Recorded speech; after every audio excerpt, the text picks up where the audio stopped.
guys, as I set myself to come live for the very first time, we've seen the elephant on the tree, we've seen the elephant everywhere on the hill this time around. Guys, the elephant has been on the plane, seated on top of the plane. Is that practical, guys?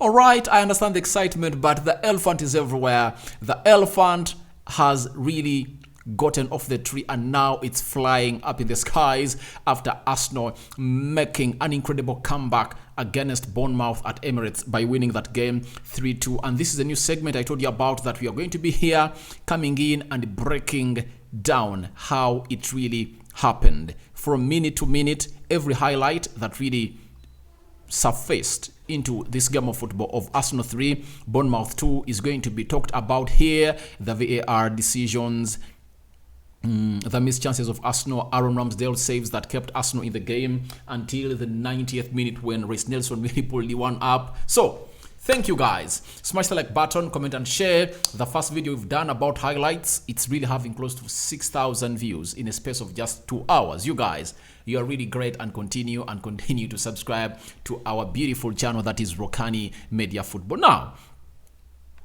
it started up ugly for Arsenal. In just 44 seconds, as you look on the screen, Arsenal conceded. Look, this is Billing, and obviously finds himself into the back of the net. In 44 seconds, Arsenal were behind by 1 goal, as you see. But all this was brought by the poor defending of these people, because you can't tell me that you are having 1, 2, 3, 4 players and you fail to mark out these 2 players. I think Mikel Arteta is going to be one of the toughest onto this central defense, on these 4 players.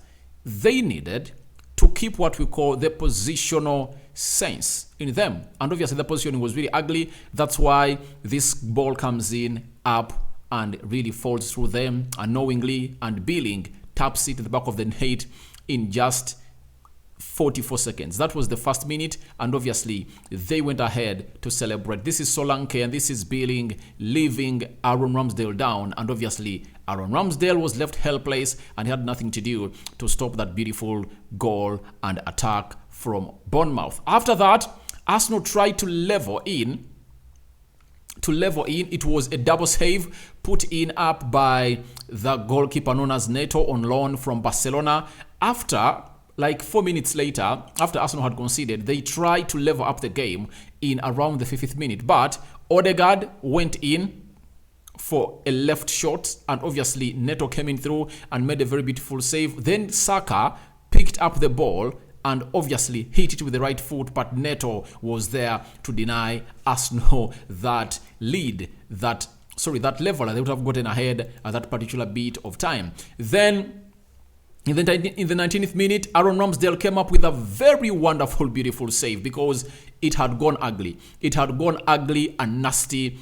I think this comes in through after Saliba tries to kick the ball to hoover it over himself while not knowing where's hitting it. Then a player in the midfield of Bournemouth heads it, and Billing runs into that space, and I think he passes into Solanke, and Solanke just tries to chip it or link it over Ramsdale, and Ramsdale really saves Arsenal. So that was around the 19th minute, meaning that Bournemouth had a chance to make it 2-0 ahead of Arsenal in the 90th minute. Then 3 minutes later, a huge injury blow to Arsenal fans, and I think they won't like this news. It's really bad news for all Arsenal fans all over the world that Trossard just came off after a collision with Semenya, and he went down and the free kick was given, but they brought on Emily Smith-Rowe in the 22nd minute, and Trossard found himself out. Then in the 33rd minute,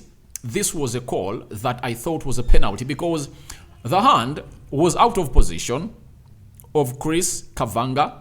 It was out of position and it was not in international position. VAR comes in through, it checks it, and they say it's not a penalty. I asked myself, how come this is not a penalty? And this was the first VAR checking penalty that was turned down. But all of them, the checks that I'm going to show you that we are really exposed to VAR, were really handballs. all ball to hands, all handballs, but they say they're not giving away a penalty through handball. And I think it was really nasty. After that, Tomiyasu really gets a very good chance in here in the 40th minute, but he loses concentration and finds he put this ball here instead of really crossing it here, and Odegaard was really crying for it. Get me that ball, and he couldn't really deliver it to where Odegaard was, and obviously he just went and really put it here. I think that's why the manager took him off at halftime and brought on Ben White. Then there was another call. This one, for me, I thought this was a penalty. This was a penalty. Again, it was checked by VAR and they said no penalty. But how many times does a player need to be brought down for Arsenal to be given a penalty? I don't support Arsenal, but I would have been fuming if I told my team Manchester United was playing and this was not given as a penalty. Tomiyasu raises his feet and the defender of Bournemouth hits his ankle and he does and misses out on the ball. Now, tell me, why isn't that a penalty? And Tomiyasu finds himself on the ground, as you see. He goes on the ground and a penalty is not rewarded to Arsenal. It was some bit of a bad officiation for Arsenal. And obviously, the first half ended as follows. The first half ended as follows, and this is what Arsenal had to present onto the field of play. This is what Arsenal had to present on the field of play as you see it there. They had 85% possession. That is Arsenal. Then Bournemouth had 15. 14 shots by Arsenal, 2 by Bournemouth, 1 shot on target by Arsenal, I think. Then 2 for Bournemouth. 1 big chance missed by Arsenal and Bournemouth missed 1 big chance. 90% passing accuracy by Arsenal. Bournemouth had 55%. 2 fouls committed by Arsenal and 5 fouls committed by Bournemouth. 0 offsides, and Arsenal had 9 corners. Then after that, we went into the second half, and obviously Arsenal came back trying to pull one back. Remember, the first half ended 1-0.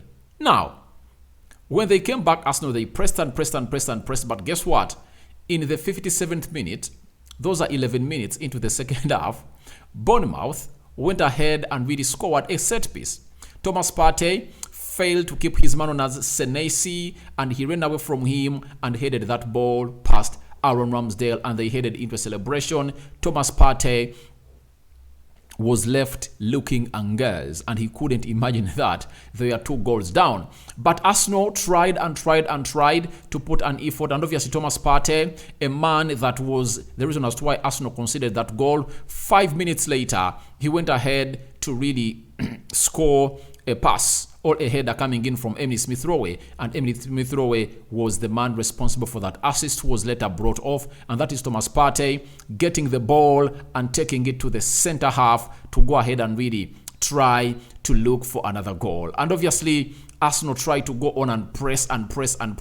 7 minutes later, it was a Ben White, a Reece Nelson cross coming in through onto the far post, and Ben White placed it into the back of the net. The keeper stretched to make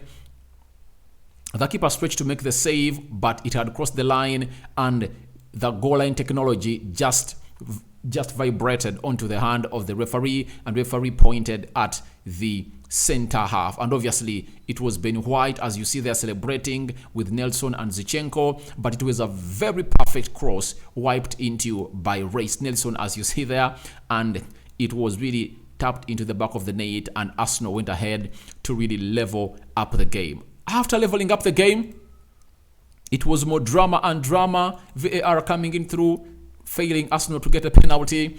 And in the 74th minute, look at Martinelli. He was released very well, and obviously he had a 1v1 situation and really hit that ball over the bar. That is Gabriel Martinelli. Even had a second one that Saka released him at the halfway line, and he ran in through, instead of really releasing Saka, because Saka had made a very good run around here and Saka had found himself in the shooting position. He went in for selfish effort. That is Gabriel Martin, meaning that pressure is amounting on him, that he has been scoring the previous 3 games and he has 4 goals and was looking for 1 goal in there for you. Then the other decision of VAR coming through. Odegaard hit this ball and see what it hits. Are these hands in natural position? So I would like to see the VAR referees coming out and be telling us the truth. I believe one of these would have been a penalty for Arsenal. This is the third one. The first half they had 2 calls, and in the second half they had 2 calls. This is the first call, and there comes the second one. This one. Gabriel Magalhaes trying to head the ball home in the 80th minute. Billing, look where his hand is, and he stops the ball from crossing the line. And the VAR said, no way, we are giving a penalty. No way, we are giving a penalty. And no sooner had they been denied the penalty than Aaron Ramsdale came in through and we made a very big save for Arsenal. If at all you remember that very, very well. But as you know, every game comes to an end. And Zinchenko approached the referee and told him, please, why don't you give us a penalty? That is a penalty appeal. Look at Big Gabby trying to shout to the referee and pointing at him that the guy has got hold of the ball. Why don't you give us a penalty? But at last, in the 90th plus 8th minute, it was a corner brought in by Odegaard, brushed by the defender of Bournemouth, and it found Reece Nelson, and Reece Nelson took it with exquisite effort, and the pursuit or the dispatch found itself at the back of the net, and obviously the entire stadium ran into what we call a frenzy. They are all amazed. They were all not knowing what was happening. Look at Saliba and how he was celebrating. Look at Grant Xhaka, how Ramsdale is hugging Reece Nelson, because it was a moment of truth. Arsenal coming 2 goals behind, and they won it late. And this is Fredericks holding his back head in disbelief of how they've gone ahead to bottle up this. So that is all how it happened on the game of football at the Emirates. Arsenal have won it by 3 goals to 2. They are back on top of the table. 3 goals to Arsenal, 2 to Bournemouth. Tell me what caught your eye. What was the moment of reality? In all those moments, I've gone ahead to really go ahead and really show you. I think VAR is really going to be one of those that is going to be talked about today on this video. Whoever is going to watch this video is going to talk a lot about VAR, because it has been abysmal. It has been abysmal on 4 moments, and not failing to realize that any of those was a handball. Yet the hands were not in their natural position, because you can really jump to hold the ball. If the head misses it, you've not been pushed. Why don't you give out the penalty? So guys, may the Almighty God bless you abundantly. This is our new segment. Every after the game of football, during the match reaction, we are going to come out and really let you know how it happened, showing you every moment that you would have missed out on when you're watching the beautiful game of football. So guys, your reactions are welcome. May the Almighty God bless you abundantly. Rokani David remains my name. I'm out, my beautiful mate.